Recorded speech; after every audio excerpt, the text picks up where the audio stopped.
Israel കൊലപ്പെടുത്തിയ ഹവാസിൻ്റെ തലവൻ ഇസ്മയിൽ ഹാനിയ കൊല്ലപ്പെടുന്നതിൻ്റെ തൊട്ടു മുമ്പ് നടന്ന ഒരു പൊതുചടങ്ങിൻ്റെ ചിത്രം ഇപ്പോൾ പുറത്ത് വന്നിരിക്കുന്നു. ഇറാൻ പ്രസിഡൻ്റായ മസൂദ് പെസഷ്കിൻ്റെ സ്ഥാനാരോഹണ ചടങ്ങുമായി ബന്ധപ്പെട്ട് ഇന്ത്യയുടെ പ്രതിനിധിയായി പങ്കെടുത്തത് നിതിൻ ഗഡ്കരി ആയിരുന്നു. നിതിൻ ഗഡ്കരിയും ഒപ്പം തന്നെ അർമേനിയ, ഈജിപ്റ്റ്, സുഡാൻ, ഇറാഖ്, തുർക്കി, സൗദി അറേബ്യ തുടങ്ങി വിവിധ രാജ്യങ്ങളിൽ നിന്നുള്ള രാഷ്ട്രത്തലവന്മാരും പങ്കെടുത്ത ഒരു ചടങ്ങായിരുന്നു. ആ ചടങ്ങിൽ ഈ ഹനിയയും പങ്കെടുത്തിരുന്നു. അങ്ങനെ ഇവരെല്ലാവരും കൂടെ നിൽക്കുന്ന ഒരു ഗ്രൂപ്പ് ഫോട്ടോയാണ് അവസാനമായി ഈ ഹനിയ പങ്കെടുത്ത ഒരു പൊതുചടങ്ങിൻ്റെ ചിത്രം എന്നാണ് ഇപ്പോൾ പുറത്തു വരുന്നത്. ഇതിപ്പോൾ എല്ലാ മാധ്യമങ്ങളും നൽകി കഴിഞ്ഞിരിക്കുന്നു.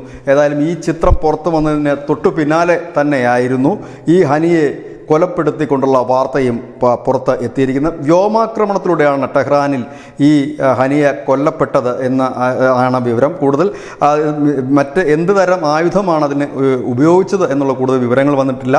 വ്യത്യസ്തമായ റിപ്പോർട്ടുകൾ തന്നെയാണ് വരുന്നത്. ഏതായാലും നിതിൻ ഗഡ്കരി ഉൾപ്പെടെയുള്ള ലോകത്തിൻ്റെ നേതാക്കൾ പങ്കെടുത്ത ഒരു വലിയ ചടങ്ങിൻ്റെ ചിത്രമാണ് ഇപ്പോൾ വിവിധ മാധ്യമങ്ങളിൽ വന്നിരിക്കുന്നത്. ഈ ചിത്രം ഇപ്പോൾ സോഷ്യൽ മീഡിയയിലും വൈറലായി മാറുന്നു. News desk news India Malayalam.